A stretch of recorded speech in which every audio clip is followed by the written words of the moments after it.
दोस्तों नमस्कार, राजेंद्र द्विवेदी yourmedia.com। मित्रों, मैं आज एक ऐसे महिला मुख्यमंत्री की चर्चा करने जा रहा हूं जो देश में एक संघर्ष का एक पर्याय बन चुकी हैं। वो हैं पश्चिम बंगाल की मुख्यमंत्री ममता बनर्जी, जिन्हें 2026 में भारतीय जनता पार्टी से सीधा मुकाबला करना है। 2026 में विधानसभा चुनाव पश्चिम बंगाल में होने जा रहे हैं। सवाल ये उठ रहा है कि हरियाणा, महाराष्ट्र और दिल्ली जीतने के बाद भारतीय जनता पार्टी का भी उत्साहित है, तो क्या ममता बनर्जी को 2026 विधानसभा चुनाव में भारतीय जनता पार्टी केजरीवाल बना पाएगी?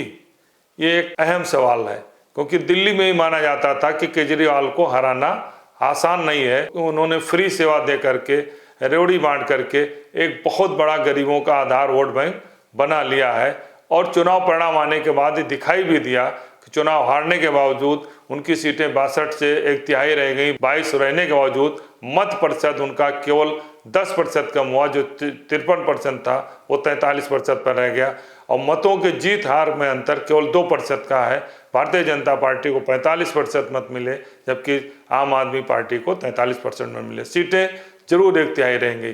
तो क्या ममता बनर्जी को भारतीय जनता पार्टी दिल्ली की तरह केजरीवाल बना पाएगी? क्योंकि अगर सीटों की संख्या और मत प्रतिशत को हम देखें तो निश्चित रूप से भारतीय जनता पार्टी की ग्रोथ अप्रत्याशित पिछले चुनाव में हुई है।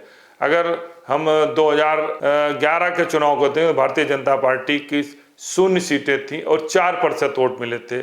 लेकिन 2016 में सत्ता में आने के बाद, भारतीय जनता पार्टी केंद्र में सत्ता में आने के बाद, उसे 2016 के विधानसभा चुनाव में पश्चिम बंगाल में 3 सीटें और 10% वोट मिले थे। लेकिन 2021 में अप्रत्याशित ग्रोथ हुआ। भारतीय जनता पार्टी को 38%, लगभग 39% वोट मिले और सीटें 3 से बढ़कर 77 हो गई। मतलब 25 गुना से अधिक सीटें भारतीय जनता पार्टी पश्चिम बंगाल में जीती। लेफ्ट का और कांग्रेस का सबका सफाया हो गया। सीधी लड़ाई कांग्रेस, बीजेपी और ममता बनर्जी के बीच में रही। अभी भी पिछले 5 वर्षों से अगर हम देखें 21 से लेकर 26 तक जो चुनाव होने जा रहे हैं, 1 साल अभी चुनाव में बचा है, अभी भी जमीनी लड़ाई अगर चल रही है तो बीजेपी और ममता बनर्जी के बीच में ही हो रही है। लेकिन ममता बनर्जी बहुत संघर्षशील, मेहनती और जमीनी नेता हैं। दूसरा ये महत्वपूर्ण है कि दिल्ली में केजरीवाल के पास कोई अधिकार नहीं था। पश्चिम बंगाल में पूर्ण राज्य का दर्जा है, सारी फोर्सेज उनकी हैं। इसीलिए उन्होंने पिछले दिनों जब दिल्ली की सीबीआई गई थी तो सीबीआई को चुनौती दे के उन्हें अरेस्ट करने का भी चुनौती दे डाली थी। तो यही स्थिति अन्य है। उनको पूर्ण राज्य दर्जा मिलने के बाद बड़ा राज्य होने, तीसरा सबसे बड़ा राज्य है। उत्तर प्रदेश में 80 लोकसभा है, महाराष्ट्र में 48 है, तो पश्चिम बंगाल में 42 लोकसभा सीटें हैं। तो ये सीटों की संख्या से, मत प्रतिशत की संख्या से बीजेपी ने अप्रत्याशित ग्रोथ 2021 में किया है और 10% मतों का अंतर पश्चिम में और बीजेपी में पश्चिम बंगाल में है। और सीटों की संख्या में तो हालांकि काफ़ी अंतर है, क्योंकि बहुमत के लिए वहाँ 294 सीटें, 148 सीटें बहुमत की चाहिए, जबकि 77 सीटें। हालांकि अगर 16 और 21 की तुलना देखें कि 16 में अगर 3 सीटें थी, 25 गुना उसकी सीटों में ग्रोथ हुई, मत प्रतिशत में 4 गुना ग्रोथ हुआ। तो अगर रेशियो में अगर देखें तो निश्चित रूप से बीजेपी की कामयाबी 2026 में काफ़ी नज़दीक भी हो सकती है, क्योंकि उसकी सीटें 2 गुना और मत प्रतिशत केवल 10% की बढ़ोतरी करनी है। लेकिन फ़र्क क्या है? फ़र्क यह है कि पश्चिम बंगाल में उधार का कैडर है, पूरा उधार का कैडर है, जबकि दिल्ली में, महाराष्ट्र में और हरियाणा में बीजेपी का अपना भी कैडर था।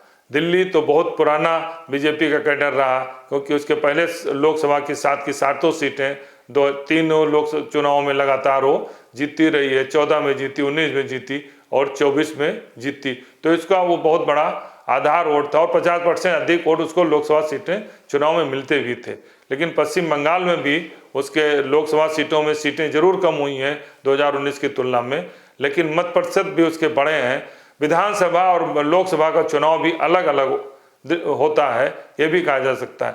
तो ममता बनर्जी बहुत मामले में देश के अन्य नेताओं से अलग हैं और वो संघर्ष करती हैं, उनकी कथनी करनी में अंतर नहीं है, उनके रहन सहन में कोई अंतर नहीं है, क्योंकि और ना उन पर कोई सीधा भ्रष्टाचार का आरोप है। हालांकि उनके पार्टी के कई नेताओं पर गंभीर आरोप लगे, जेल में भी है, मुकदमे भी चल रहे हैं। उनके भतीजे अभिषेक बनर्जी भी और उनकी पत्नी पर भी गंभीर आरोप हैं, उनके खिलाफ भी सीबीआई और ईडी की जांच चल रही है। लेकिन ममता बनर्जी पर कोई सीधा आरोप नहीं है। और ममता बनर्जी वो महिला हैं जिन्होंने वामपंथियों की 34 वर्षों की पुरानी सरकार की, जिसकी जड़ें इतनी गहरी थी, उन्हें उखाड़ फेंका था। कांग्रेस में रहते हुए, संघर्ष करते हुए उन्होंने 1997 में जब पार्टी बनाई तो लोगों को लगता था कि ममता बनर्जी अपने इस संघर्ष से वामपंथ की जड़ें वहाँ से उखाड़ फेंक देगी। स्थिति है कि वामपंथियों की बिल्कुल सफाया हो गया है और उसका स्थान अब भारतीय जनता पार्टी ने ले लिया। चुनौती ममता बनर्जी को बीजेपी दे रही है, लेकिन ममता बनर्जी भी उस चुनौती को उसी तरीके से देने की तैयारी कर रही हैं। उन्होंने एक वर्ष चुनाव के एक वर्ष पहले ही वो आरोप लगाना शुरू कर दिया चुनौती की बाहरी लोगों को मतदाता बना रहे हैं भारतीय जनता पार्टी पश्चिम बंगाल में, और बाहरी लोगों को घुसने नहीं देंगे। तमाम ऐसे आरोप और रणनीति ममता बनर्जी भी बनाना शुरू कर दी हैं, जैसे बीजेपी आक्रामक होकर पश्चिम बंगाल में तैयारी कर रही है। फिर यही सवाल उठ रहा है कि क्या ममता बनर्जी को 2026 विधानसभा चुनाव में भारतीय जनता पार्टी केजरीवाल बना पाएगी। धन्यवाद।